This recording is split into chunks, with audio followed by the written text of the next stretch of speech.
بت پرستیاں کروا کے تو کہڑے پیسے کھانے نو سانو بھی دسو، وہ قوم نو اسی اپیل کریں گے تو وہ منہ بھر دین گے۔ اتنا اگے نہ جاؤ، یہود و نصارہ کل یہ بھی کہنا ہے کہ نہیں نہیں نہیں نہیں، مسجد دے کونے چ بھی ایک کمرہ بڑھاؤ جتھے مسلمان مسجد عبادت کرن تے بت پرست نال والے کمرے وچ۔ ہاں کل انہیں یہ بھی کہنا ہے، کل انہیں یہ بھی کہنا ہے کہ قرآن مسجد دے جس طرح تجھ رکھ دو نا باریاں جتے، ایک دو اور باری بناؤ جتے باقی مذاہب دیاں کتاباں بھی رکھو۔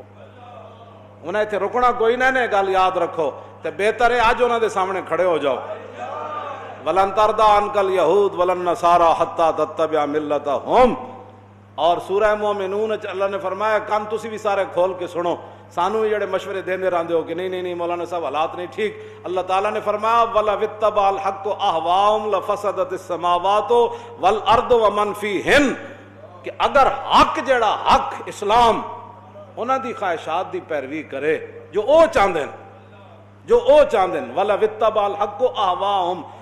میں پہلے سپارے تو اگر پڑھنا شروع کرا نا احوا قرآن کہندا انہاں دی خواہشات، انہاں دیاں خواہشاتاں، انہاں دے پیچھے نہ چلنا، انہاں دیاں خواہشاتاں دی پیروی نہ کرنا، انہاں دے پیچھے نہ چلنا، بار بار وہ کیڑیاں خواہشاتاں وہ یہی تے خواہشاتاں جڑیاں دین دے خلاف ہیں۔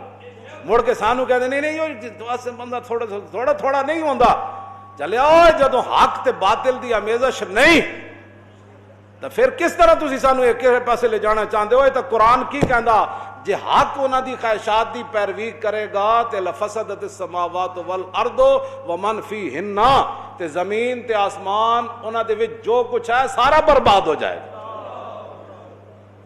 تسی زمین تے آسمان تے او دے وچ جو کچھ ہے برباد کرنا چاہتے ہو حق نو انہاں دی خواہشات دے پیچھے لا کے؟ یہ تو قرآن دی نص ہے کہ حق انہاں دی خواہشات دی پیروی کرے گا تے زمین آسمان ہر شے تباہ ہو جائے گی۔ اے زمین خیمہ افلاک کا استادہ اسی نام سے ہے اور نبض ہستی تپش آمادہ اسی نام سے ہے۔